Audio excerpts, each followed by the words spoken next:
40 से 47, 40 to 47 हम लोग डिस्कशन कर रहे हैं। तो बात क्या चल रही है? बात चल रही है कि राजा दक्ष ने अपमान कर दिया शिव जी का। माता सती समझाने गई, नहीं समझा पाई, विफल हो गई और उन्होंने आत्मदाह कर लिया, अपने शरीर को समाप्त कर दिया उन्होंने योग अग्नि के अंदर। शिव जी ने सारा यज्ञ तहस नहस कर दिया, दक्ष को मरवा दिया वीरभद्र के हाथों। सारे देवी देवता ऋषि मुनि ब्रह्मा जी के पास गए, क्या करें? ब्रह्मा जी सबको ले गए, शिव जी के पास गए तो उन्होंने शिव जी की स्तुति की और उन्होंने शिव जी को बोला कि जो लोग द्वैत में है, जो लोग देहात बुद्धि में, वो तो पशु के समान है, वो तो वैसे ही मर जाएंगे। आपको विशेष प्रयास करने की क्या जरूरत है? आप छोड़ो, आप उनको उनके हाल पे छोड़ दो। आपको ऐसे लोगों को मारना शोभा नहीं देता। तो शिव जी ने अपने स्पष्टीकरण दिया। शिव जी ने बोला कि मैंने तो क्रोध में आके नहीं उसको मारा, मैंने तो उसको सीख देने के लिए, लोगों को समझाने के लिए उसको मारा मैंने। चलो आप उनको जाके सारे सिचुएशन वापस ठीक कर दो, उनको जीवित कर दो और जितने देवी देवता ऋषि मुनि जिनके अंग भंग हो गए, आप उनको जो है वापस उनको ठीक कर दीजिए। तो शिव जी गए, शिव जी ने दक्ष के सिर पे बकरे का सिर लगा दिया और उस बकरे की जो दाढ़ी है वो भृगु मुनि के लगा दी। ऐसे करके सबको ठीक कर दिया। अब दक्ष ने बकरे के रूप में शिव जी को देखा और सारे उसके कलमश दूर हो गए, चित्त शुद्ध हो गया, शिव जी से माफी मांगी और यज्ञ बेसिकली शुरू हो गया। पहले शुद्धिकरण किया, फिर यज्ञ शुरू हो गया। जैसे यज्ञ शुरू हुआ, भगवान विष्णु प्रकट हुए। भगवान विष्णु जिनको कोई नहीं जान सकता, लेकिन भागवतम कहती है कि हर एक व्यक्ति जानने, कोई नहीं जान सकता का मतलब यह है कि कोई उनको पूरी तरह से नहीं जान सकता, लेकिन अपनी क्षमता के अनुसार हर व्यक्ति भगवान को समझ सकता है। अन्यथा इतने सारे ग्रंथों का, वेद पुराणों का, भगवत गीता का, रामायण आदि ग्रंथों का आखिर क्या औचित्य है? क्यों हमारी गुरु परंपरा चल रही है भगवान के बारे में संदेश देने के लिए। वो इस संदेश इसीलिए दे रहे हैं इस आशा के साथ कि हर व्यक्ति जो सुन रहा है, जो संपर्क में आ रहा है, वो अपनी क्षमता के अनुसार भगवान को समझ सकता है।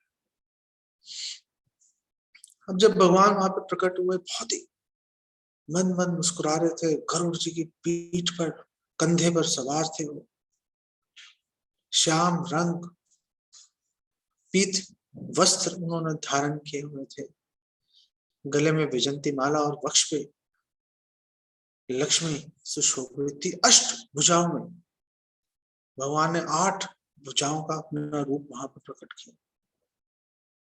आमतौर पर भगवान चतुर्भुज रूप प्रकट करते हैं, लेकिन ये एक समय ऐसा था कि भगवान ने 8 भुजाओं वाला अपना सुंदर, अद्भुत, विलक्षण भगवान ने अपना ऐश्वर्य प्रकट किया। उस समय जितने भी वहां पे उपस्थित लोग थे, चाहे वो वहां पे उपस्थित जो भाग लेने आए देवी, जो दक्ष के सगे संबंधी मित्र इत्यादि, चाहे वो ब्राह्मण है, चाहे पुरोहित है, चाहे ऋषि मुनि है, चाहे देवी देवता है, विद्याधर, चारण, जितने लोग हैं,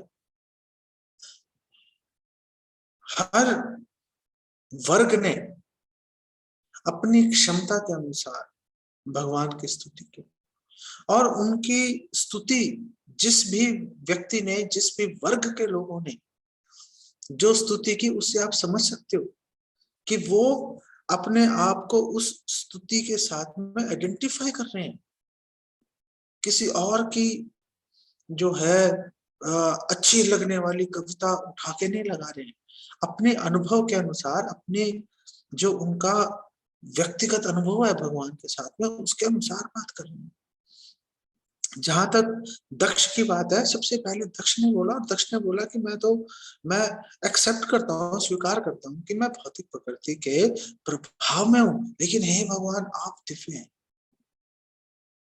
हे भगवान आप दिव्य हैं, आप तीनों प्रकृति के तीनों गुणों के अंदर, आप कभी उनके प्रभाव में नहीं आते। जो वहां पे पुरोहित थे, वो पुरोहितों ने बोला कि हम यज्ञ तो कर रहे हैं, लेकिन कहीं ना कहीं जाकर हम लोग भी सकाम कर्म से, फल की इच्छा से प्रेरित हो जाते हैं। और क्योंकि हम फल की इच्छा से प्रेरित हो जाते हैं, इसलिए हम लोग पतित हैं। क्योंकि हम लोग फल की इच्छा से प्रेरित हो जाते हैं, पतित हैं, इसलिए हम भगवान को समझ नहीं सकते। हे भगवान, हम प्रयास कर रहे हैं आपको समझने का, लेकिन हम आपको समझ नहीं पा रहे हैं। अब जो वहां पे जो सदस्य हैं, जो उस यज्ञ के अंदर, कोई उनका ऐसे कोई भयंकर पद भी नहीं है, लेकिन उनको मौका मिल गया भगवान की स्तुति करने का, तो उन्होंने पूरे भौतिक जगत का खाका खींच दिया। उन्होंने हर जीव जो अनुभव कर रहा है इस भौतिक प्रकृति के अंदर रहकर, उसका उन्होंने वर्णन कर दिया कि भौतिक जगत बहुत ही खतरनाक जगह है। लोग, जो मूर्ख लोग हैं, पुनरपि जननम पुनरपि मरणम, बार बार पैदा हो रहे हैं, बार बार मर रहे हैं, बार बार पैदा हो रहे हैं, बार बार मर रहे हैं, और लेकिन फिर भी वो लोग, जो उनके कर्तव्य हैं, जो भौतिक प्रकृति द्वारा प्रदत्त जो शरीर उनको मिला, उसको इतनी गंभीरता से लेते हैं, इतना महत्व देते हैं उसको। दुराशया ये बार अर्थ माने, जो बेकार की जो अनर्थ है उसको अर्थ मानते हैं, और अपने उन कर्तव्यों का निर्वाह करने के प्रति इतने सजग हैं कि जैसे मुंह से झाग निकल रहे हैं, इतनी तेजी से वो काम करने में लगे। और उन सदस्यों ने बोला कि हमें नहीं पता, हम नहीं जानते कि ऐसे लोग कभी आपके चरण कमलों की शरण ले भी पाएंगे कि नहीं ले पाएंगे। भगवान के चरण कमल अभय प्रदान करने वाले, सुख शीतल छाया प्रदान करने वाले, लेकिन कोटि चंद्र सुशीतल, करोड़ों चंद्रमाओं से भी शीतल प्रकाश है भगवान का, लेकिन पता नहीं हम उनकी शरण कभी ले पाएंगे कि नहीं ले पाएंगे। शिव जी, क्योंकि शिव जी अभी क्रोध करके चुके ही थे, शिव जी ने बोला भगवान को, हे भगवान, आप सब जीवात्माओं के प्रति दयालुता का भाव, दया का भाव आपके हृदय में। और फिर उन्होंने बोला कि मैं भी आपके पद चिन्हों पर चलने का प्रयास कर रहा हूं, मैं भी जीवों के प्रति जो दया का भाव, मैं भी उसका पालन करने की कोशिश कर रहा हूं। मैं भी प्रयास करता हूं, कोई बुरे से बुरा व्यक्ति भी हो, उसको भी शरण दी जाए, उसको भी एक अवसर दिया जाए, कभी ना कभी आगे बढ़ेगा भक्ति में। भृगु मुनि ने बोला कि सभी जीव जो हैं कर्म बंधन से बंधे हुए हैं, कर्म बंधन से बंधे हुए हैं सभी जीव। हर जीव देहात्म बुद्धि से ग्रस्त है, और क्योंकि देहात्म बुद्धि से ग्रस्त है, इसलिए माया में जो चीज बेकार की है उसको कीमती समझता जा रहा है। और ऐसे लोग भगवान को, परमात्मा, मैक्सिमम अधिक से अधिक कहां पे छलांग लगाओगे भाई, तो भगवान को परमात्मा रूप में समझने की कोशिश में जुटते हैं। और फिर भृगु मुनि ने बोला, पहले भी अपराध कर चुके थे वो भगवान के प्रति, वक्ष पे भगवान के प्रहार कर दिया था। अरे आप परीक्षा ले रहे हो, मतलब ये थोड़ा है कि भगवान के वक्ष पे प्रहार करके परीक्षा लो। भृगु मुनि ने भगवान से अपने सभी अपराधों के लिए क्षमा याचना की।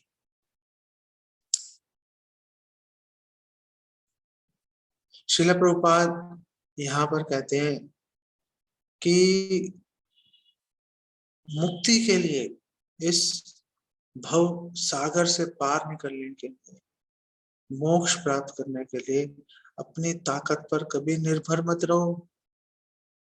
आप कितने ही ताकतवर हो, खत्म हो जाओगे। गजराज को देख लो,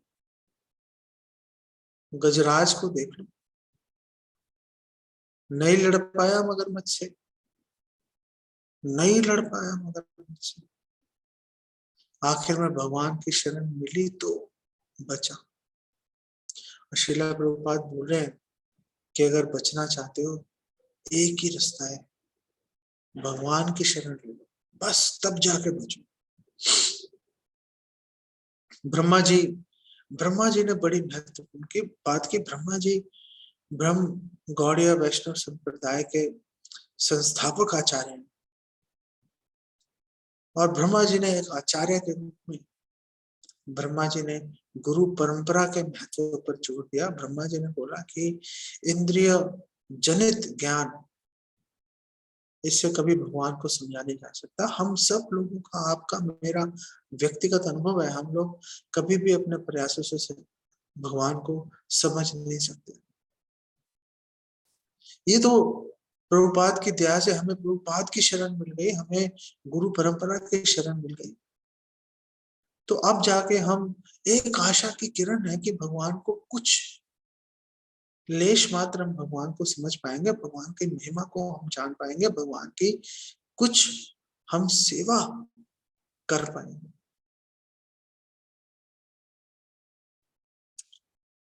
गुरु परंपरा के अतिरिक्त कोई उपाय नहीं है, कोई रास्ता नहीं है भगवान को समझने का, भगवान की कृपा प्राप्त करने का। बहुत ऊंचा वृक्ष है जिसपे कृष्ण प्रेम का फल लगा है, नीचे गिरेगा अगर सीधे तो जमीन पर गिरकर टूटकर बिखर जाएगा, हाथ में धूल के कण आएंगे। लेकिन गुरु परंपरा के माध्यम से अगर एक ने पकड़ाया दूसरे को, दूसरे ने पकड़ाया तीसरे को, तो ऊपर से लेकर नीचे सुरक्षित वो कृष्ण प्रेम रूपी फल हमें आसानी से प्राप्त हो जाएगा। आवश्यकता है गुरु परंपरा की शरण लेने की। अब बारी आई इंद्र की, और इंद्र ऐश्वर्य में स्थित भक्त है, बहुत ही ऐश्वर्यशाली। और दूसरा गुण इंद्र का ये है कि इंद्र हमेशा असुरों से भयभीत होते हैं, हमेशा उनको ये डर सताता रहता है कि कोई मुझे स्वर्ग लोक से उठा के बाहर न फेंक दे। और इंद्र ने इन दोनों गुणों को अपनी प्रार्थना में, भगवान की स्तुति में उसको उजागर किया। इंद्र ने बोला, हे भगवान, आपका ये जो अष्ट भुजाओं वाला रूप है, अत्यंत मनोहर, अत्यंत अभय प्रदान करने वाला, मैं बहुत ही प्रभावित हुआ हूं आपके इस रूप से, ऐश्वर्य। और हे भगवान, आपके इस रूप से मैं अपने आप को बहुत सुरक्षित अनुभव कर रहा हूं, अपने आप को सुरक्षित अनुभव कर रहा हूं। अब बारी आई जो यज्ञ पत्नियों की, जो पुरोहित हैं, जो वहां पे यज्ञ के लिए नियुक्त थे, उनकी पत्नियों की।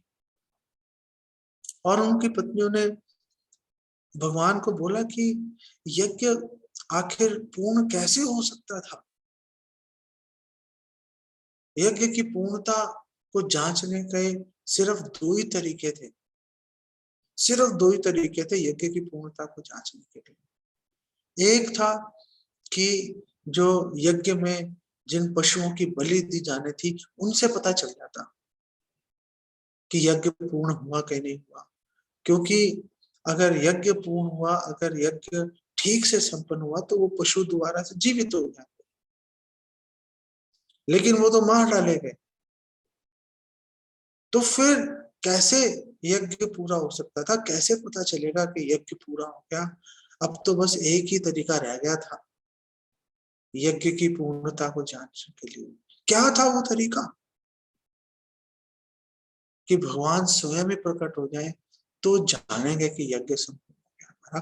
और हे भगवान, आप इतने दयालु हैं, ये आप प्रकट ही हो गए। आप अब हमारा हृदय बहुत संतुष्ट है, अब हमने देख लिया, अब हम पूरी तरह से आश्वस्त हैं कि ये यज्ञ जो है वो अच्छी तरह से संपन्न हो गया।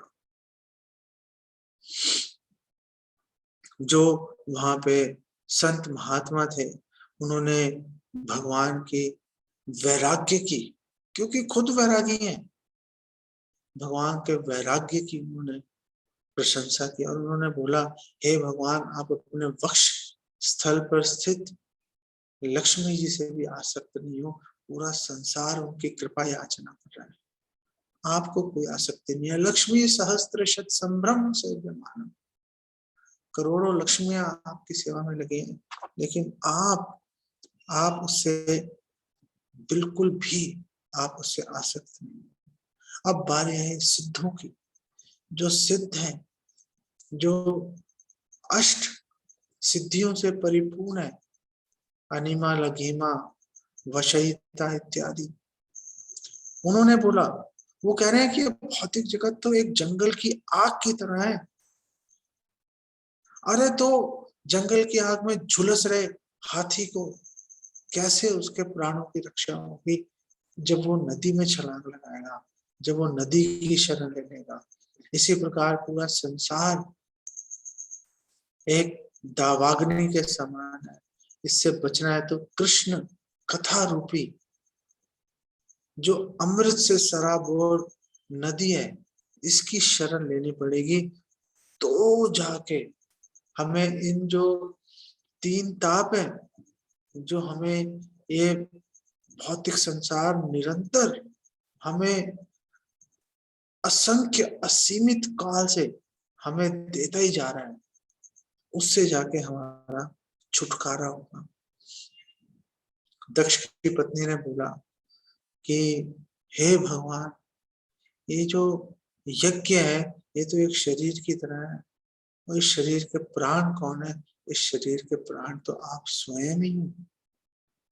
अगर आप नहीं आते तो ये यज्ञ तो एक मृतक देह के समान था।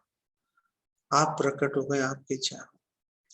योगेश्वरों ने बोला, योगेश्वर कौन है? जिन्होंने योग की सिद्धि को जिन्होंने प्राप्त कर लिया है, जो उस स्तर पे पहुंच गए जहाँ की पूरी दुनिया आज लगी हुई है उसको सीखने के लिए, लेकिन उन्होंने ये बात बता दी योगेश्वरों ने कि योग की सिद्धि आखिर है क्या। और उन्होंने बोला कि योग की सिद्धि है भगवान से एकत्व प्राप्त करना। भगवान से एकत्व प्राप्त करना, इसका मतलब क्या है? इसका मतलब है कि भगवान स्वामी और हम सेवक, इस संबंध को रियलाइज करना। एकला ईश्वरा कृष्णा और सब भृत्या, बाकी सब नौकर है, इस बात को स्वीकार करना,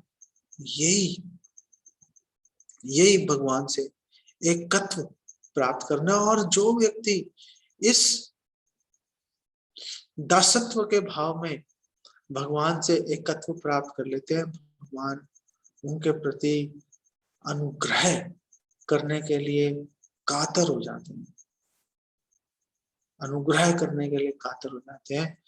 भागवत में भगवान का एक नाम ही बताया गया है, भृत्य अनुग्रह कातरा, कि भगवान अपने सेवकों के प्रति उन पर कृपा करने के लिए भगवान बहुत ही ललायित रहते हैं। अब बात आ रही है तो 40वें श्लोक में यहाँ पे बोला गया है ब्रह्मोवाचा। अब ये जो ब्रह्मोवाचा शब्द है ये बताता है कि गुरु परंपरा क्यों आवश्यक है। क्योंकि अगर हम पढ़ते बिना गुरु परंपरा के तो हम तो यही समझते कि ब्रह्मा उवाच, लेकिन गुरु परंपरा ने हमें बताया कि यहाँ पे ब्रह्म शब्द का अर्थ वेद है। यहाँ पे ब्रह्मा जो इस सृष्टि को बनाने वाले हैं उनका नाम नहीं है ये, यहाँ पे वेदों को ब्रह्म नाम से पुकारा गया है। और मूर्तिमान वेदों ने बोला कि हे भगवान हम आपको प्रणाम करते हैं, आप विशुद्ध सत्व में स्थित हो, इसीलिए आप धर्म, वैराग्य, तपस्या इसके आश्रय हैं। बिना सतोगुण में स्थित हुए कोई भी ना तो धर्म की, ना तो तपस्या की, ना तो वैराग्य की, किसी भी वस्तु की, किसी भी तरह से इनकी सिद्धि, इनको उचित ढंग से इनका पालन नहीं कर सकता।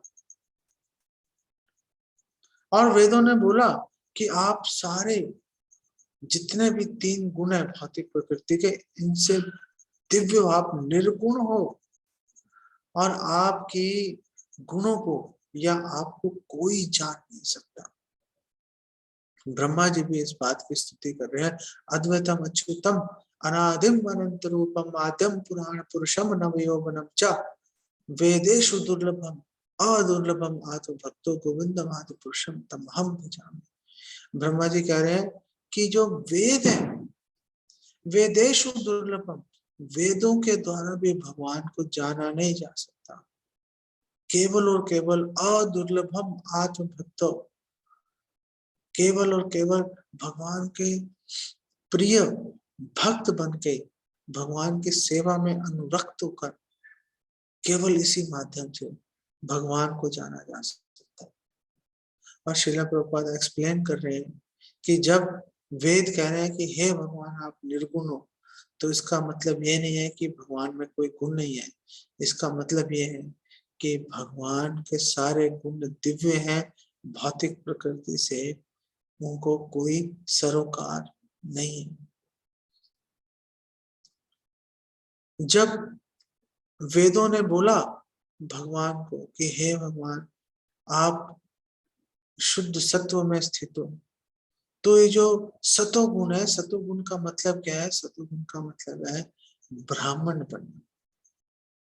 सतोगुण का मतलब है द्वैत से ऐ भाल, ऐ मन, ऐ सब भ्रम, ये अच्छे बुरे के जो हमारे मन में कुटिल कुत्सित विचार, हमारे हृदय को कचोटने वाले, हमारे हृदय को पीड़ा देने वाले विचार जब हमारे हृदय में रहते हैं, ऐसे द्वैत वाले विचारों से ऊपर उठना, उसके बारे में, उसको सतोगुण में स्थित होना बोलते हैं।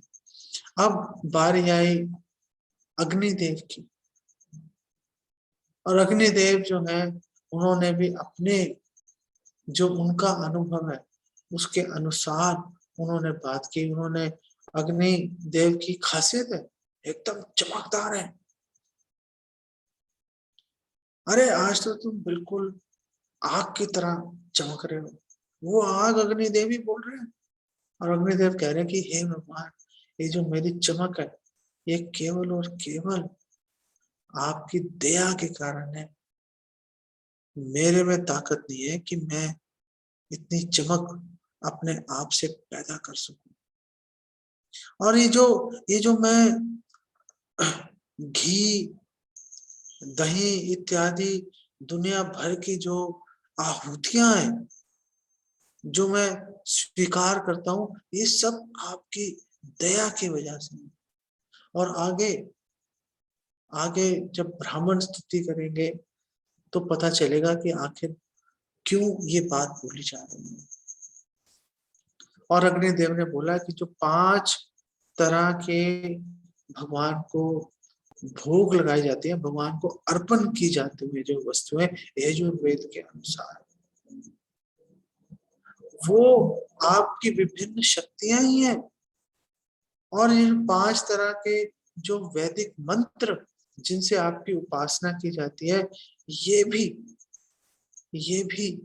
केवल और केवल आपकी सेवा में इनको लगाया जा सकता है, और किसी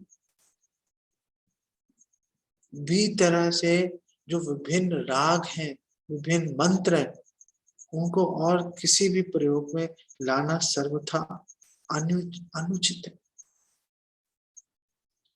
हर वस्तु, भगवान कृष्ण भगवद गीता में कह रहे हैं, भोक्तारम यज्ञ तपसाम, सभी यज्ञों का भोक्ता मैं हूं। और यहाँ पे अग्निदेव ने भी बोला कि यज्ञ का मतलब आप स्वयं है। कौन है यज्ञ? भगवान कृष्ण यज्ञ, और किसी के बारे में हम ये बात नहीं बोल सकते। श्रील प्रभुपाद एक्सप्लेन करते हैं कि जो 5 तरह की वस्तुएं जो अर्पण करने के बारे में यहाँ पर बताया गया है, उपनिषदों में बताया गया है कि जो अग्निदेव जो 5 तरह की वस्तुओं की बात कर रहे हैं, वो है ऑल्टर, जहां पे भगवान को विराजमान किया जाता है, चंद्र, चतुर्मास जो यज्ञ में बलि चढ़ाने के निमित्त पशु है, और सोमरस, ये 5 तरह की जो वस्तुएं यजुर्वेद के अनुसार भगवान को अर्पण करनी चाहिए। चैतन्य चरितामृत में एक श्लोक की टीका में श्रील प्रभुपाद एक्सप्लेन करते हैं कि 5 तरह के जो वस्तुएं भगवान को भोग लगानी चाहिए, भगवान को अर्पण करनी चाहिए, वो है अन्न, घी, दही, दूध और फल। और श्रील प्रभुपाद कहते हैं कि इन 5 वस्तुओं से सैकड़ों व्यंजन बना के भगवान को भोग लगाया जा सकता है। और जहां तक वैदिक मंत्रों की बात है, तो कलयुग में वैदिक मंत्रों का अर्थ है हरे कृष्ण महामंत्र का जप करना। हरे कृष्ण कृष्ण कृष्ण हरे हरे, हरे राम राम राम हरे हरे। तो अगर हरे कृष्ण मंत्र का जप ही यज्ञ है, तो फिर यज्ञ पुरुष कौन है? तो श्रील प्रभुपाद एक्सप्लेन कर रहे हैं कि जो यज्ञ पुरुष है, ये स्वयं श्री चैतन्य महाप्रभु। जब हम हरे कृष्ण महामंत्र का जप करते हैं, तो हम पहले पंचतत्व प्रणाम मंत्र बोलते हैं। पंचतत्व प्रणाम मंत्र जो है, ये श्री चैतन्य महाप्रभु की कृपा का आवाहन तो है ही, उनकी शरण भी लेने का सूचक है ये मंत्र। इस बात को हमें ध्यान रखना चाहिए कि हम लोग भगवान के शरणागत होकर हम श्री चैतन्य महाप्रभु की शरण लेकर हम हरे कृष्ण मंत्र का जप करते हैं। देवी देवता जो है, वो अब उन्होंने प्रार्थना शुरू की, और देवी देवताओं ने बोला कि प्रलय के समय में आपने जितने भी भौतिक प्रकृति के जो लक्षण है, आपने उनको सहेज के रखा, आपने संभाल के रखा, और जो उच्च लोकों में स्थित साधु महात्मा, जो सनक सनातन आदि जो ऋषि मुनि है, वो आपके चरणों का ध्यान, लगातार ध्यान कर रहे थे। वो तो केवल ध्यान कर रहे थे, लेकिन हमारा सौभाग्य देखो कि अब हमारे सामने स्वयं प्रकट ही हो गए आप। वो तो ध्यान करके आपको अपने हृदय में कैप्चर करने के लिए, अपने हृदय में बंदी बनाने के प्रयास कर रहे हैं। लेकिन आप कितने दयालु हो कि आपने दर्शन ही दे दिए, हमारे सामने ही आ गए। क्यों सामने आ गए? क्योंकि आप हमें अपना सेवक समझते हो। हे भगवान, आप कृपा करके हमारी रक्षा कीजिए, आप हमें अभय प्रदान कीजिए। श्रील प्रभुपाद यहाँ पे एक्सप्लेन कर रहे हैं कि इससे स्पष्ट होता है कि जो देवी देवता है, वो भगवान के सेवक है, और सुरक्षा की गुहार केवल और केवल भगवान विष्णु, भगवान कृष्ण से ही लगाई जा सकती है। गंधर्वों की बारी आई प्रार्थना करने की, तो गंधर्वों ने बोला कि अंश अंशस्ते देवा, जितने देवी देवताएं आपके अंश के अंश हैं। और उन्होंने बोला कृपा क्रीड़ा भांडम विश्वम इदम यस्य विभूमन, ये जो भौतिक जगत है आपके लिए तो एक क्रीड़ा भांडम, आपके लिए तो एक खिलौने के समान है। और शिला प्रभुपाद वापस इस श्लोक का प्रमाण दे रहे हैं, एकला ईश्वरा कृष्ण और सब नृत्या, ये याचे न चाहे से ताइचे करे नृत्य। हर व्यक्ति वैसे ही नाच रहा है जैसे भगवान कृष्ण उनको नचा रहे हैं। और श्रील प्रभुपाद भागवतम 1:3-28 के श्लोक को कोट कर रहे हैं, कृष्णस्तु भगवान स्वयं। हमें ये हमेशा याद रखना चाहिए कि भगवान कृष्ण स्वयं भगवान है, परम ईश्वर केवल और केवल भगवान कृष्ण। अब विद्याधरों की बारी आई भगवान की स्तुति करने की। तो विद्याधर कौन है? हमें भागवतम से ये सूचना प्राप्त होती है, महाराज चित्रकेतु का वृतांत आता है। तो जो महाराज चित्रकेतु हैं ये विद्याधरपति, ये विद्याधरों के राजा थे।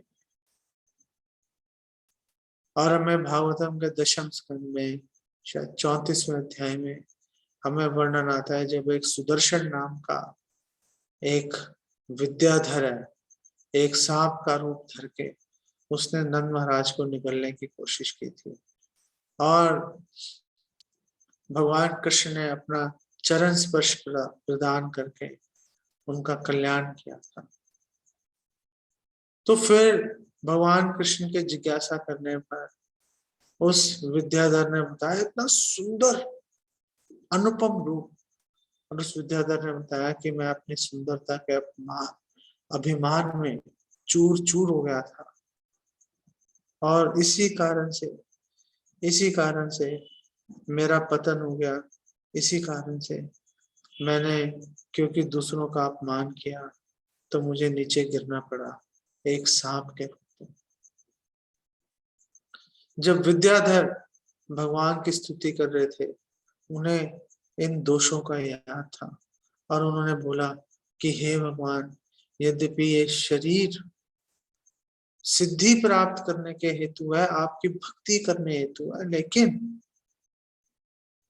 ये इतनी मंद बुद्धि है लोग कि हम लोग इस शरीर की सुंदरता के अंदर खो जाते हैं, और सुंदरता के अंदर खो के देहात्म बुद्धि में घुस जाते हैं, और नश्वर सुख के पीछे दौड़ना शुरू कर देते हैं, आपकी भक्ति रूपी शाश्वत सुख को छोड़कर उसको छोड़ देते हैं, शाश्वत सुख को। ये जो शरीर आपकी सेवा के लिए, उस सिद्धि को प्राप्त करने के लिए मिला था, उसी शरीर का दुरुपयोग करते हैं, उसी शरीर का दुरुपयोग करते हैं नश्वर सुख प्राप्त करने के लिए। अरे तो फिर इससे छुटकारा कैसे मिलेगा? इससे छुटकारा कैसे मिलेगा? तो विद्याधरों ने बोला, इससे छुटकारा मिलेगा जब हम भगवान के दिव्य कथाओं का, भगवान की लीलाओं का श्रवण कीर्तन करेंगे। श्रील प्रभुपाद यहाँ पे एक्सप्लेन करते हैं कि श्री चैतन्य महाप्रभु यही बताने आए हैं, जो विद्याधर बोल रहे हैं, श्री चैतन्य महाप्रभु यही बताने के लिए आए हैं कि आप लोग सिद्धि प्राप्त कर सकते हो, बच सकते हो भौतिक जंजाल से, हरे कृष्ण महामंत्र के जप के माध्यम से। अब 45वें श्लोक से ब्राह्मण जो है, ब्राह्मणों ने भगवान की स्तुति करना आरंभ किया। तो ब्राह्मण है साधारणतया पतन हो गया इनका, इस कारण से अधिकतर लोग जो है सकाम कर्मों में उलझे रहते हैं। एक सच्चे ब्राह्मण को भगवान के बारे में सच्ची जानकारी होगी, भगवान का साक्षात्कार। यहाँ पर यहाँ पर उन ब्राह्मणों की जिन्हें भगवान की हकीकत पता है, भगवान की वास्तविकता पता है, एक ब्राह्मण के परिप्रेक्ष्य में उसका उन्होंने यहाँ पे वर्णन किया। और 45वें श्लोक में बोल रहे हैं, वो बोल रहे हैं कि हे भगवान, यज्ञ कौन है? आप हो। कौन है यज्ञ पुरुष? हे भगवान, आप भी यज्ञ पुरुष हो। घी कौन है? घी भी आप ही हो, जिसकी आहुति यज्ञ में दी जा रही है। अग्नि कौन है? वो भी आप हो। वैदिक मंत्र भी आप ही हो, और आप ही आहुति हो, आप ही अग्नि के लपटे हो, आप ही कुशाघास हो, और आप ही यज्ञ में प्रयोग किए जाने वाले जितने भी पात्र हैं वो सभी आप ही हो। यहाँ तक कि जो पुरोहित यज्ञ कर रहे हैं वो भी आप ही हो।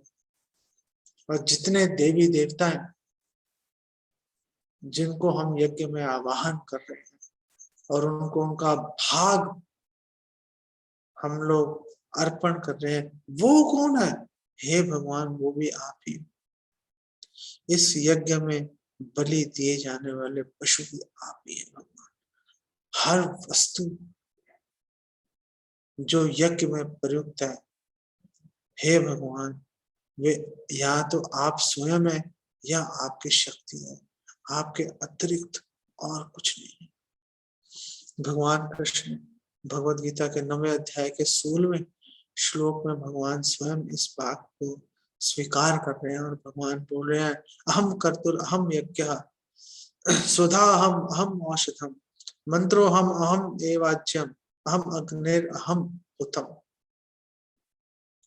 जो यज्ञ है वो भी भगवान है, जो उसकी क्रिया है यज्ञ करने की वो भी भगवान है, जो पितरों को जो यज्ञ का भाग अर्पित किया जा रहा है वो भी भगवान है, औषधियां भी भगवान है, मंत्र भी भगवान है, घी भी भगवान है, अग्नि भी भगवान है, और आहुति देने की प्रक्रिया भी भगवान है। हर वस्तु स्वयं भगवान है, हर वस्तु स्वयं भगवान है। लेकिन यहाँ पर एक बहुत बड़ी समस्या खड़ी हो जाती है। यहाँ पर बहुत बड़ी समस्या खड़ी हो जाती है जब भगवान कृष्ण भगवत गीता के 13वें अध्याय के 14वें श्लोक में बोलते हैं, सर्वतः पाणि पादम तत् सर्वतोक्षि शिरोमुखम सर्वतो श्रुति मल्लोके सर्वम आवृत्य तिष्ठति। मेरे हाथ पैर सब जगह है, मैं, मेरे कान, मेरे नाक, मेरे पैर हर जगह है, मैं पूरे विश्व को आवृत करके मैं स्थित हूं। तो यहाँ पर ये बहुत बड़ी एक भ्रम खड़ा हो जाता है देखने वाले के हृदय में कि ये काम तो अग्नि करती है, कि अग्नि एक स्थान पर स्थित है लेकिन अपने जो निर्विकार रूप में, अपने प्रकाश के रूप में चारों ओर विद्यमान है। तो क्या भगवान भी ऐसे ही अपने निर्विकार रूप में भगवान विद्यमान है क्या? सार्वभौम भट्टाचार्य के हृदय में यही शंका उत्पन्न हो गई थी और सार्वभौम भट्टाचार्य गए थे चैतन्य महाप्रभु के पास, महाप्रभु ये श्लोक समझ नहीं आ रहा, इस श्लोक से मुझे ऐसा लग रहा है कि भगवान निराकार है, मैं कैसे इस श्लोक में भगवान के साकार रूप को देखूं? श्री चैतन्य महाप्रभु ने बोला कि आप सर्वतः को सर्वत्र समझ के पढ़िए। जैसे ही सार्वभौम भट्टाचार्य ने ये बात सुनी, उनका मन पूरी तरह से शांत हो गया, जमीन पर बेहोश होकर गिर पड़े चैतन्य महाप्रभु की एक्सप्लेनेशन सुन। जब चैतन्य महाप्रभु ने कहा कि सर्वतः को सर्वत्र समझ के इसको आप समझने का प्रयास करो, तो सर्वत्र का मतलब है श्री चैतन्य महाप्रभु के कहने का तात्पर्य कि भगवान स्वयं भगवान स्वयं विराजमान है, अग्नि की तरह नहीं के प्रकाश फैला दिया, भगवान स्वयं कण कण के अंदर विराजमान है।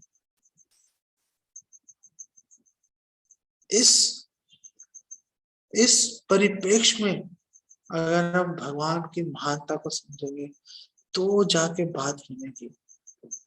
अब ब्राह्मणों ने भगवान के एक लीला अवतार का उन्होंने स्मरण किया और भगवान को याद दिलाया भगवान की लीलाओं का, जब भगवान वराह रूप में भगवान प्रकट हुए थे।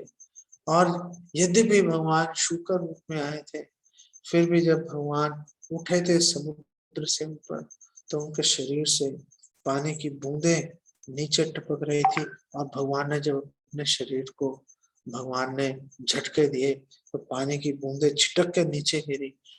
सभी देवी देवता, शिव जी, ब्रह्मा आदि देवी देवता सब बहुत ही सम्मान के साथ उन्होंने उस बूंदों को, उन छींटों को उन्होंने अपने सिर पे स्वीकार किया, ये मानते हुए कि भगवान दिव्य है और भगवान से जो वस्तु भगवान का स्पर्श कर लेती है दिव्य हो जाती है। भगवान की उस लीला को स्मरण करते हुए ब्राह्मणों ने उस लीला का वर्णन किया और उन्होंने बोला कि सनक आदि महान जो ऋषि मुनि है वो लोग आपके इस लीला पर वो लोग ध्यान केंद्रित करते हैं और आपका यशोगान करते हैं। तो ब्राह्मणों के कहने का तात्पर्य है कि भगवान यदि अगर शूकर जैसे निकृष्ट माने जाने वाली योनि में भी भगवान अगर प्रकट होंगे तो भी भगवान की दिव्यता पर लेश मात्र भी उन पे असर नहीं आता। ब्राह्मणों का कर्तव्य था वहां पर आके यज्ञ में भाग लेना, लेकिन यज्ञ तो संपन्न हो नहीं पा रहा था। अनेक प्रकार की मुसीबतें आ रही थी। पहले राजा दक्ष की ईर्ष्या, फिर शिव जी का क्रोध, और फिर यज्ञ का ध्वस्त होना और उसका अशुद्धिकरण होना। तो अब ब्राह्मणों ने 47वें श्लोक में भगवान से प्रार्थना की, हे भगवान, हम लोग तो बस आपके प्रकट होने की प्रतीक्षा ही कर रहे थे। हम लोग प्रतीक्षा कर रहे थे क्योंकि हम लोग यज्ञ संपन्न नहीं कर पा रहे थे, हमारे से संभव नहीं हो रहा था यज्ञ संपन्न करना। हे भगवान, आप हम पे प्रसन्न हो जाइए।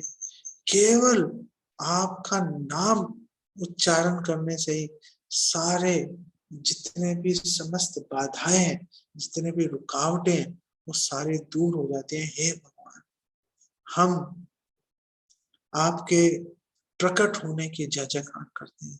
आपने प्रकट होकर इस पूरे यज्ञ से जितने भी बाधाएं थी आपने उनको हटा दिया। अब यज्ञ शुरू हो गया। एक्चुअली में अब यज्ञ शुरू हो गया। मैत्रेय मुनि कह रहे हैं विदुर जी को कि हे विदुर, यद्यपि भगवान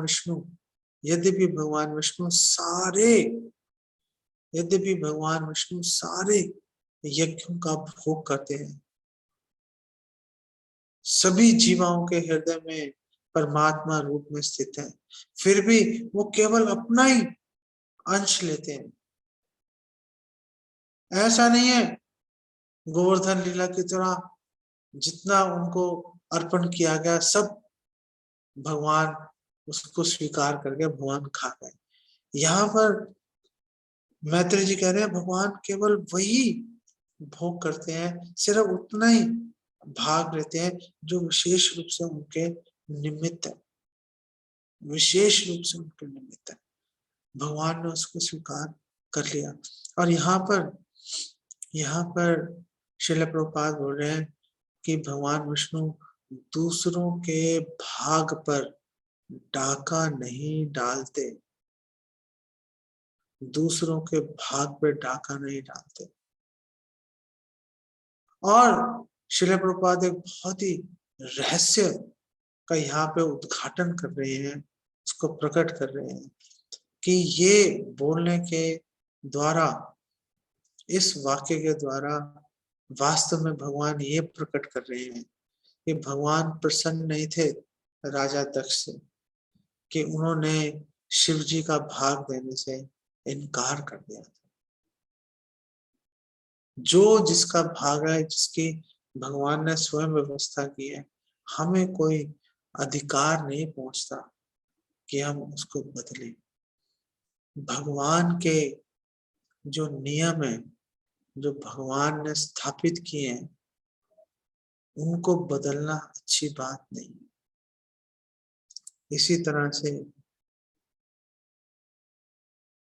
एक संप्रदाय के संस्थापक आचार्य अगर किन्हीं नियमों का, कानूनों का, एक व्यवस्था का अगर वो स्थापना करते हैं, तो हमें कोई हक नहीं पहुंचता कि हम उसमें लेश मात्र भी बदलाव करें। अगर हम भगवान के सच्चे अनुयायी हैं, अगर हम श्रील प्रभुपाद के सच्चे अनुयायी हैं, तो हमारा एक कर्तव्य बनता है कि हम यथारूप बिना किसी बदलाव के श्रील प्रभुपाद द्वारा दिए गए सिस्टम को, श्रील प्रभुपाद द्वारा दिए गए ग्रंथों को हम उसको अच्छी तरह से समझें, अपने जीवन में उतारें और बिना किसी बदलाव के उसको आने वाली पीढ़ी को सौंप कर जाएं। यही हमारी सेवा है श्रील प्रभुपाद के निमित्त। इसी सेवा से हम श्रील प्रभुपाद और पूरी गुरु परंपरा और भगवान को हम लोग प्रसन्न कर पाएंगे। इसको यहीं पर विराम देता हूँ। आगे भगवान इन सभी प्रार्थनाओं से अत्यंत प्रसन्न हो चुके हैं और अब भगवान आशीर्वचन बोलेंगे और बहुत ही अद्भुत। भगवान अद्भुत स्वयं है, भगवान की वाणी अद्भुत है, भगवान की शिक्षाएं अद्भुत है, भगवान का प्रसंग अद्भुत है और आप सब भक्त भी अद्भुत हो जो इस अद्भुत कथा श्रवण में आप लोग भाग ले रहे। जगत गुरु श्रील प्रभुपाद की जय। हरे कृष्ण।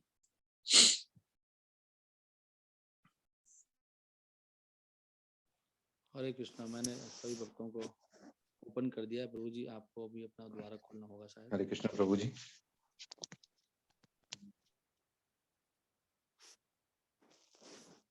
कृष्ण प्रभु।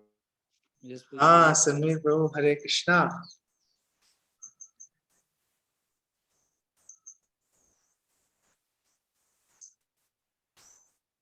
हरे कृष्णा।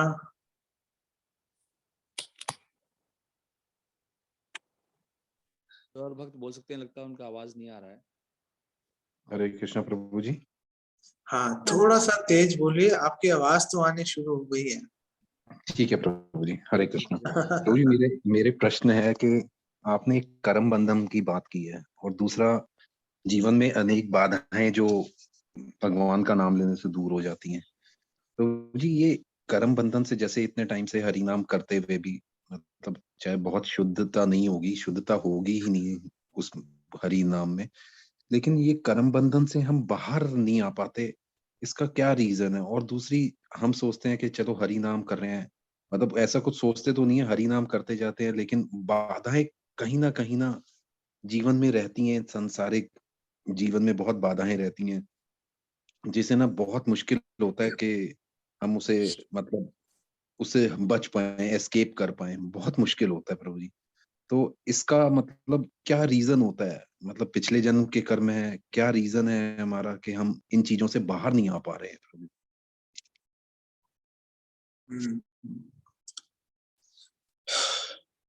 तो हम लोग हरि नाम कर रहे हैं लेकिन कर्म बंधन तो कट नहीं रहा, या हम लोग हरि नाम कर रहे हैं फिर भी इतनी मुश्किलें आ रही हैं, इतनी प्रॉब्लम्स हम लोग फेस कर रहे हैं।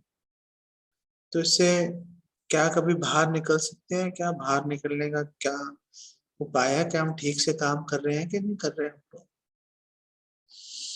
देखिए आप ये नहीं कह सकते कि हम हरि नाम कर रहे हैं और कर्म बंधन से बच नहीं रहे। कर्म बंधन हमारे कट नहीं रहे। हमें वास्तव में अंदाजा भी नहीं है, हमें अंदाजा भी नहीं है कि हम लोग कितने कर्म बंधनों के बोझ के तले दबे हुए हैं। सांस लेना दुर्भर हो रहा है, लेकिन भगवान की इतनी दया है कि हम लोग फिर भी भगवान का नाम ले पा रहे हैं और सुचारू रूप से चीजें चल ही रही हैं। ऐसा नहीं है कि चीजें नहीं चल रही। मुझे दूसरों के बारे में तो मैंने बहुत उदाहरण देखे हैं, लेकिन मैं आपको अपना व्यक्तिगत उदाहरण देता हूँ कि जब मैं जुड़ा ही था कृष्ण भावना मृत में, मेरी आयु करीब 31 वर्ष की थी उस समय जब मैं जुड़ा था। और मुझे उस समय ये लगता था, मेरी इतनी तबीयत खराब रहती थी, मुझे लगता था कि मैं 50 पार नहीं कर पाऊंगा, लेकिन पार कर गया 50 में।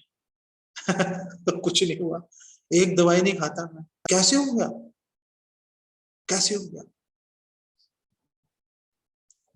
कई बार तो इतना बीमार हो जाता था कि डर लगता था कि भाई शायद खत्म तो नहीं होने वाला।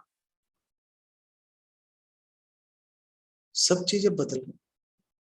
कैसे बदल गई, क्या कर दिया मैंने? कुछ नहीं किया, केवल भगवान के नामों का जप कर रही। मैंने हजारों भक्त देखे भगवान का नाम जप रहे हैं और बच गए वो इस भौतिक संसार से। भौतिक संसार से बचने का मतलब भौतिक दुखों से बचना नहीं है। भौतिक दुख और भौतिक सुख दोनों ही तुच्छ है, दोनों ही नगण्य है, दोनों की कोई वैल्यू नहीं है। आप श्रील प्रभुपाद के अनेक भक्तों का, अनेक शिष्यों का उदाहरण देखिए, जिनको जीवन में आगे जाके श्रील प्रभुपाद के कुछ शिष्य ऐसे भी हैं जिनको कैंसर हो गया, और एक व्यक्ति ने श्रील प्रभुपाद के एक शिष्य से बोला, अरे आपको तो कैंसर हो गया, आप तो मरने वाले हो, तो फिर आप जप कर रहे हो, आप ठीक होने की प्रार्थना क्यों नहीं करते? तो उस भक्त ने बोला कि पूरे दुनिया की दौलत भी मिल जाए ना, तो भी जो मेरी आज स्थिति है उसको छोड़ नहीं सकते। ये स्थिति के पीछे तो हम भाग ही रहे हैं, इसको कैसे छोड़ दे बीमारी के डर से? इसको छोड़ना मुश्किल है, इसको नहीं छोड़ा जा सकता। आप रशिया के डिवोटीज देख लो, जो श्रील प्रभुपाद को प्रसन्न करने की इच्छा अपने हृदय में दृढ़ करके शरीर तक त्याग दिया उन्होंने। हम भौतिक दुखों की बात नहीं कर रहे, मात्रा स्पर्शास्तु कौन्तेय शीतोष्ण सुख दुखता, उसको तो सुख और दुख दोनों है, उसको सहते रहो। जिस तरह से हम अनर्थों को अर्थ मान रहे हैं, हम अनर्थ इस भौतिक संसार के सुखों को जो अनर्थ से भरे में उसको हम महत्वपूर्ण मान रहे हैं, उसी प्रकार हम इस भौतिक संसार के जो तुच्छ दुख हैं उसको भी हम बहुत बड़ा करके गिन रहे हैं, उसको भी हम बहुत महत्वपूर्ण मान रहे हैं, लेकिन वास्तव में वो महत्वपूर्ण है नहीं। क्यों महत्वपूर्ण नहीं है? क्योंकि ये शरीर महत्वपूर्ण नहीं है। ये शरीर सिर्फ इसीलिए महत्वपूर्ण है, जैसे विद्याधर बोल रहे हैं कि ये शरीर का महत्व इतना ही है कि भगवान की भक्ति की जा सकती है। इसको सुख मिलेगा दुख मिलेगा कोई फर्क नहीं पड़ता। आप बोलते हो कर्म बंधन नहीं कट रहे, क्यों नहीं कट रहे कर्म बंधन? पहले हम अनाथ थे, अब सनाथ हैं। पहले हमारे पे पहले भी कष्ट आ रहे थे, किसके पास जा रहे थे?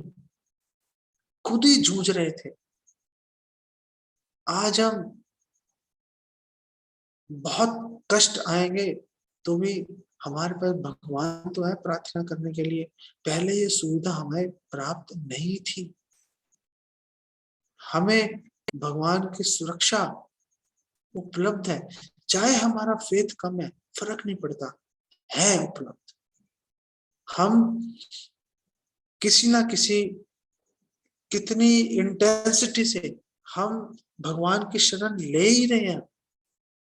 तो ऐसा नहीं है कि कर्म बंधन कट नहीं रहे, और ऐसा नहीं है कि कर्म बंधन हमें परेशान किए जा रहे हैं। कर्म बंधन हमें उतना ही परेशान कर सकते हैं जितना हम इस शरीर को, हम अपने आसपास के संबंधों को, अपनी इस भौतिक संसार में स्थिति को महत्वपूर्ण गिन रहे हैं। जिस दिन हमने अपने आप को, अपने शरीर को, भौतिक संबंधों को, इस समाज में अपनी स्थिति को तुच्छ करके गिनना शुरू कर दिया, वैसे ही सारे दुख तकलीफें तुच्छ हो जाएंगे, वैसे ही तुच्छ हो जाएंगे। और जितने भक्त उस दिशा की ओर बढ़ते हैं, उतने ही वो भक्त और अधिक सुखी होते चले जाते हैं। ऐसा मैं दर्जनों भक्तों को जानता हूं जिनका ये व्यक्तिगत अनुभव है। आप भी इस पे प्रैक्टिस करेंगे, आप भी इसको अनुभव कर पाएंगे। थैंक यू प्रभु जी। हरे कृष्णा।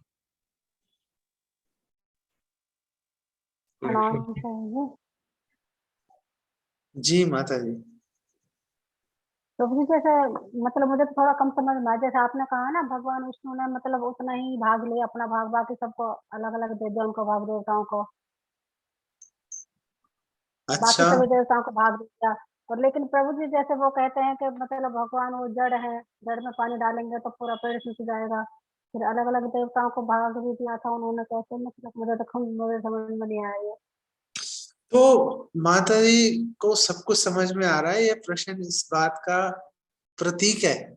माता जी कह रहे हैं मुझे समझ में नहीं आ रहा, लेकिन माता जी को बहुत अच्छे से समझ में आ रहा है। माता जी कह रहे हैं कि भगवान तो यहाँ पे बताया जा रहा है कि भगवान तो केवल अपना ही भाग ले रहे हैं, और देवी देवताओं के भाग पे भगवान डाका नहीं डाल रहे। लेकिन भागवतम में तो बताया गया है कि भगवान तो वृक्ष की जड़ के समान है। तरोर मूल निषेच नैना, यथा तरोर मूल निषेच नैना, तृप्यंति तत्स्कंद भुजोपशाखा। कि जिस तरह वृक्ष की जड़ में पानी डालने से सारी शाखाएं, वृक्ष, पत्तियां, फल फूल तृप्त हो जाते हैं, ऐसी सभी देवी देवता भी तृप्त हो जाते होंगे। तो फिर ऐसा क्यों कहा जा रहा है कि भगवान विष्णु केवल अपना ही भाग लेते हैं, दूसरों का भाग छोड़ देते हैं? तो इसका उत्तर हमें पिछले श्लोकों में मिल रहा है, पिछले प्रसंगों में मिल रहा है, जहां पर कि शिला प्रभुपाद बहुत ही दया से शिला प्रभुपाद एक्सप्लेन कर रहे हैं। उस प्रसंग में जहां पर शिव जी ने यज्ञ का भाग स्वीकार करना, उन्होंने अपनी सहमति दी कि हाँ मैं यज्ञ का भाग लूंगा। तो वहां पे प्रश्न उठाया गया था कि आखिर शिव जी को तो यज्ञ के भाग से क्या लेना देना, वो क्यों आसक्त हो रहे हैं यज्ञ के भाग से? जब दक्ष ने नकार दिया था तो बस बात को खत्म रहने देते। लेकिन शिव जी वो भाग चाहते हैं। क्यों चाहते हैं? भगवान के प्रसाद के रूप में। भगवान उच्चिष्ट छोड़ते हैं ताकि जितने भी उनके सेवक हैं, जितने भी उनके भक्त हैं, उसको स्वीकार कर पाए। इसीलिए भगवान थोड़ा सा चखते हैं, और बाकी अपने भक्तों के निमित्त शिव जी ब्रह्मा सरीखे, शिला प्रभुपाद सरीखे अपने शुद्ध भक्तों के निमित्त उसको छोड़ देते हैं ताकि वो भी उसको ग्रहण करें और कृतार्थ अपने आप को अनुभव करें। इसलिए भगवान विष्णु छोड़ते हैं, और इसीलिए सभी देवी देवता उसको स्वीकार करते हैं। और यही समझकर हमें सभी यज्ञ, अनुष्ठान इत्यादि करने चाहिए। ठीक है। हाँ जी, हाँ जी। ओके। हरे कृष्ण प्रभु। हाँ शंकर प्रभु, हरे कृष्णा। प्रभु जी जैसे भगवान थोड़ा तेज बोलिए आप प्लीज। अभी सुनाई दे रहा है? हाँ जी। प्रभु जी जैसे भगवान बोलते हैं कि जो भी मेरे भक्त है मैं उनकी भक्ति की रक्षा करता हूँ। तो जैसे हम लोग जैसे मेटलिस्टिक डिवोटी है, हम भी मतलब हरे कृष्ण मंत्र तो कर ही रहे हैं, मतलब तोड़ मोड़ के कैसे भी कोशिश कर रहे हैं करने की। तो अपने माइन्यूट इंडिपेंडेंस के कारण हम जो वैष्णव अपराध कर लेते हैं, तो फिर हमारी भक्ति तो खत्म हो जाती है, फिर हमारी भक्ति की रक्षा कैसे हो रही है प्रभु जी? तो हमारी भक्ति की रक्षा कैसे हो रही है? हम 10 नाम अपराध कर रहे हैं, हमारी भक्ति की रक्षा कैसे हो रही है? हमारी भक्ति की रक्षा, पहली बात यह है कि हम सब लोग कोई मटेरियलिस्टिक डिवोटीज नहीं है, हम लोग भौतिक भक्त नहीं है, हम लोग संघर्ष कर रहे हैं, लेकिन हमें हमारे लक्ष्य के बारे में, गोल के बारे में पता है और हम उस तरफ जाने के लिए प्रयास भी कर रहे हैं। मटेरियलिस्टिक आदमी तो वो है जो कि वहां जाने के लिए प्रयास ही नहीं कर रहा, उसको तो भगवान से सुविधा चाहिए, बस बात खत्म। क्यों आए हो यहाँ पर? अरे हमने सुना है आप एटीएम मशीन हो, आपके पास आएंगे काम हो जाएगा। वो है भौतिक व्यक्ति। आप और मैं भौतिक व्यक्ति नहीं है। हमारे मन में भौतिक इच्छाएं हैं, हाँ हैं, लेकिन हम इन भौतिक इच्छाओं को हटाना चाहते हैं, हम भगवान की शुद्ध भक्ति की ओर आगे बढ़ना चाहते हैं, हमारी यही क्वालिफिकेशन है। तो हम अपराध कर रहे हैं, तो क्यों हमारी भक्ति नष्ट नहीं हो रही? हमारी भक्ति इसलिए नष्ट नहीं हो रही, उसके 2 कारण है। पहला कारण है श्रील प्रभुपाद गुरु परंपरा हमारी भक्ति की रक्षा कर रही है, क्योंकि हमने गुरु परंपरा की शरण ली है, इसलिए हमें वहां से हमें सुरक्षा प्राप्त हो रही है। और दूसरी बात यह है कि हम भगवान की भक्ति करते हुए जो भी गलतियां कर रहे हैं, भगवान एक छोटे बच्चे का लड़खड़ाना समझ के भगवान उसको सहर्ष स्वीकार कर लेते हैं। जैसे माँ बाप के सामने जब छोटा बच्चा चलना शुरू करता है, पहले तो लेटा हुआ था बिस्तरे पे, अब उसने घुटनों के बल चढ़ना शुरू किया, अब खड़ा होने की कोशिश कर रहा है, नीचे गिर रहा है, खड़ा होने की कोशिश कर रहा है, नीचे गिर रहा है। ये माँ बाप के लिए हर्ष का विषय होता है। हमारी भी वही हालत है, हम भी खड़ा होकर चलने का प्रयास कर रहे हैं, हमारे हृदय में भी वो भावना जागृत हुई है कि हाँ हम अपने पैरों पे खड़ा होना चाहते हैं, हाँ हम भी भगवान की और अधिक भक्ति करना चाहते हैं। तो गिर रहे हैं, कोई फर्क नहीं पड़ता, भगवान उसको छोटे बच्चे का लड़खड़ाना समझ के भगवान स्वीकार कर रहे हैं। और भगवान देख रहे हैं बहुत ही उत्सुकता से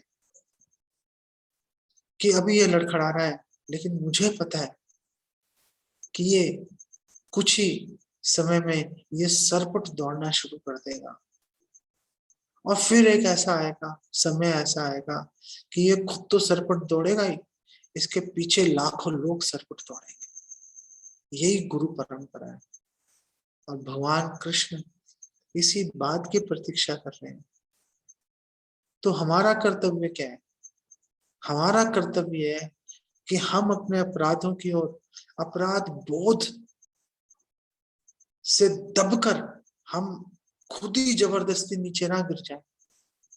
हमारा कर्तव्य है कि हम भगवान की इच्छा को पूरी करने में भरसक प्रयास लगाएंगे, हम सरपट दौड़ने की पूरी कोशिश करेंगे, और हम तो सरपट दौड़ेंगे ही, और भगवान की इच्छा को पूरी करने के लिए चैतन्य महाप्रभु बिल्कुल चैतन्य चरितामृत की शुरुआत में श्रीला कृष्णदास कविराज गोस्वामी चैतन्य महाप्रभु के मनोभावों को प्रकट कर रहे हैं। वो बोल रहे हैं, चैतन्य महाप्रभु सोच रहे हैं मैं अकेला माली, मैं ले तो आया कृष्ण प्रेम रूपी फल, अरे भाई अकेला किस किस को दे दूंगा, मुझे बहुत सारे लोग चाहिए इसको बांटने के लिए।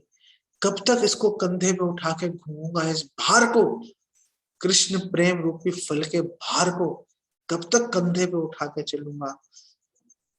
मुझे तो बहुत सारे लोग चाहिए जो इस भार को हल्का कर दे और जगह जगह जाकर इसका वितरण करे। तो हमें तो महाप्रभु की उस मनोभाव को, उस इच्छा को हमें शिरोधार्य करके, हमें अपने अवगुणों को, अपनी कमियों को, अपने दोष हैं रहेंगे नहीं, है रहेंगे नहीं। ये बात सोच के हमें आगे बढ़ने का प्रयास करना चाहिए। हमें देखना चाहिए श्रील प्रभुपाद के शिष्यों की ओर, जो चरस गांजा ले रहे थे, 24 घंटे व्यभिचार में लगे हुए थे, शुद्ध भक्त बन गए, उनके चरणों की रज लेके आज हम अपने सिर पे डालना, हम उसको अपना भाग्य समझते हैं। उन्होंने कर लिया श्रील प्रभुपाद की दया से, अपने दोषों की ओर ना देखकर प्रभुपाद की इच्छा की ओर ध्यान लगाया, उन्होंने प्रभुपाद की इच्छा की ओर ध्यान लगाया, आगे बढ़ गए। आपका और मेरा कर्तव्य भी यही है। जब हम आगे बढ़ेंगे, अपने आप सारे दोष, सारे कल्मश धुलकर नीचे गिर जाएंगे, नीचे गिर जाएंगे। आपका शरीर एकदम सोने की तरह चमकना शुरू कर देगा। जैसे जैसे नरोत्तम दास ठाकुर ने जब पद्मा नदी में स्नान किया था, उनका शरीर चमकना शुरू हो गया था सोने की तरह। जैसे जैसे सनातन गोस्वामी ने जब चैतन्य महाप्रभु का आलिंगन किया था, तो सारे शरीर से मवाद खत्म हो गया था और शरीर उनका चमकना शुरू हो गया था। जैसे जगाई मथाई इतने पापी थे, जब उन्होंने चैतन्य महाप्रभु की चरण रज अपने सिर पे धारण की थी, तो सारे कलमश उनकी धुल गई थी और सोने की तरह चमकना शुरू कर दिया था। हम भी चमकेंगे, हम भी चमक सकते हैं। इसी भावना को हृदय में धारण करके उत्साह पूर्वक आगे चलते रहो। यही कर्तव्य है, बाकी सब बेकार है, छोड़ो बाकी चिंताओं को। ठीक है। हरे कृष्णा प्रभु जी। तो शंकर प्रभु, मुझे पता नहीं आपको ये उत्तर आपकी उम्मीदों पे पूरा उतरा के नहीं उतरा। सही बात है प्रभु जी। हरे कृष्णा प्रभु जी। प्रभु अभी 9:13 हो गए, एक्चुअली में टाइम खत्म हो गया, तो आप लोगों का सुबह भी सर्विस रहता है, तो मैं क्षमा प्रार्थी हूँ। मैंने वायदा कर रखा है सिद्ध निताई प्रभु से कि इसको समय पे खत्म कर देंगे इसको। तो आप ये प्रश्न संभाल के रखिए। प्रभु जी, चरणों में प्रणाम। हाँ, हरे कृष्णा माता जी। तो प्रभु जी, आप, अच्छा लगता है आपके मुख से सुनना। आप कितना भी टाइम लग जाए हमें महसूस नहीं होता। हाँ, आपकी बात ठीक है, लेकिन समय का हमें सम्मान करना ही चाहिए। तो आप लोग जो भी प्रश्न है, आप सिद्ध निताई प्रभु से पूछिए, या फिर आप अब जब नेक्स्ट हमारा जो क्लास होगा उस समय आप पूछिएगा। मैं अगली बार प्रयास करूंगा कि हम आधे घंटे का ही, हम 8:30 तक हम लेक्चर खत्म करके आधा घंटा क्वेश्चन आंसर के लिए रख लेंगे। तो आप इस क्वेश्चन को लिख के रख लीजिए, अगली बार आप पूछ लीजिएगा प्लीज। ठीक है सिद्धिताई प्रभु, तो इसको यहीं पे समापन करें। चरणों में प्रणाम। जैसी जैसी आपकी आज्ञा और इच्छा हो। हाँ, Hare Krishna. Thank you very much प्रभु जी, बहुत नाइस। आप सबका धन्यवाद। जगत गुरु श्रील प्रभुपाद की जय। सनातन के जय, प्रभुपाद की जय। हरे कृष्णा हरे कृष्णा हरे राम प्रभु जी। हरे कृष्णा प्रभु जी। हरे कृष्णा प्रभु जी। हरे कृष्णा हरे राम राम राम हरे हरे कृष्णा हरे राम हरे कृष्णा माला करनी शुरू करें कि नहीं? हरे कृष्णा प्रभु जी। हरे कृष्णा प्रभु जी। आप माला करनी शुरू करो। हरे कृष्णा, प्रणाम करते, हरे कृष्णा।